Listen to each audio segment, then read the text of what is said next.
I remember our home being really cold. It was a 3-bedroom house, but we only used one of the bedrooms. It had an old-fashioned 1912 wall heater that was facing in the opposite direction of where we were actually living. It got so cold that a case of water froze inside the house. We all slept in one room, which with 4 kids was pretty bad. The laundry room had a hole in the floor.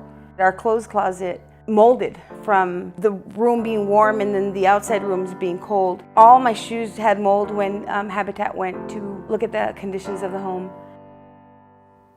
Yeah, that was us 10 years ago, and I remember living in the house with less than favorable conditions.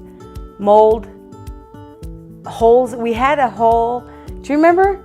We had a hole in the laundry room floor, and there was this one time when I called out to my kids and I couldn't find him, and Willie popped his head up through the laundry room floor and said, "I'm right here, Mom," and I just about died. One of the very many opportunities that I've had with owning a Habitat for Humanity home is being able to focus on furthering my career, my employment choices. Now that my home is established, I can focus on, oh, hey, what do I want to do with my life? Where can I go from here? I started out making minimum wage at Taco Bell, and I set my sights a little higher. I started working at a school, and then I worked for the county government. You know, those were all jobs, but what I've always wanted to do is I wanted to be a lawyer when I was little. Financially, that is an impossibility now, unless it just rained money.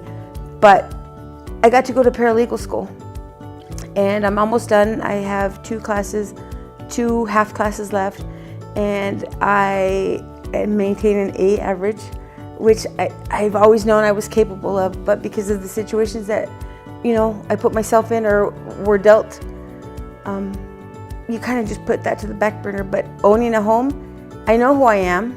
I know I'm smart. I love the things that I do now as far as work goes. I get to focus on my children, their sports. Well, I'm the Director of Volunteer Services, and I have lots of volunteers. People sign up with me to volunteer on construction mostly because everybody knows Habitat for Humanity and wants to help build a house for a local family. It's such a great cause. And unfortunately, because we can only build one house at a time, I don't have enough work for all the volunteers that would like to participate. So if we had more money, we could buy more land, get more houses going, and then we could use all the volunteers, which are just waiting in the wings to come out and volunteer. I've been with Habitat for 13 years, and I've seen a lot of families go through the program. Isabel Valencia, one of them, and it's just been amazing to see the change in her life and for her kids, how well they have done since getting a home. And this is something that the volunteers love to see because they work on somebody's house and then they see how these people's lives progress. And it's absolutely terrific, especially when it's a family with children and they see those kids getting good grades and really doing well at school. And having the stability of a nice home is a huge benefit for a family. Habitat is such a wonderful organization. I just can't say enough about it. One of the things that I really, really appreciate about Habitat is the way they make changes in people's lives.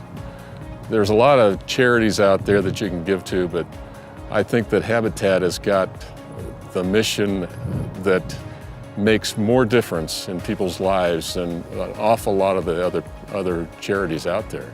I've been working as a construction volunteer for Habitat for about 2.5 years now. One of my favorite stories was a house we were building for a young single mother. She had 1 son and her sister living with her. And they were living in less than perfect conditions. To have a home for them to be able to come home. And we put in a sandbox for her young son in the backyard.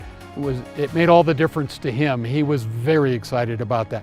She was excited about having the room to put in a vegetable garden. It's a feeling that you don't get many other ways.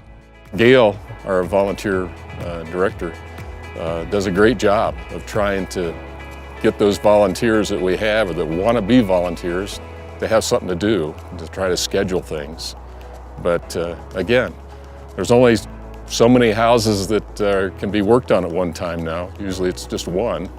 And if you have 30 volunteers that want to work on a house, it just doesn't work out too well. We at Habitat are very, very fortunate in having a plethora of volunteers, particularly in the construction area. Unlike a lot of the other charitable organizations in this town, we have more volunteers than we can utilize. What we need is, if we had more money, we could buy more land and we could build more houses and we could serve more families that way. That's what Habitat's all about. That's what we're trying to do. We have a lot of volunteers, a lot of people that want to be volunteers, but a lot of them can't be because there's not enough work for them to do.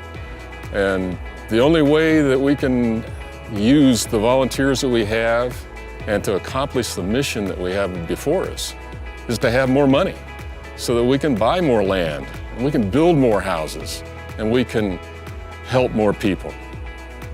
That's the bottom line. So those people finally someday, when their house is done, and they've helped build their own house, which they have to pay for, and they walk through that door, they'll say, "We're home at last." A home at last. I'm home at last. Thanks to Habitat for Humanity, we're home at last.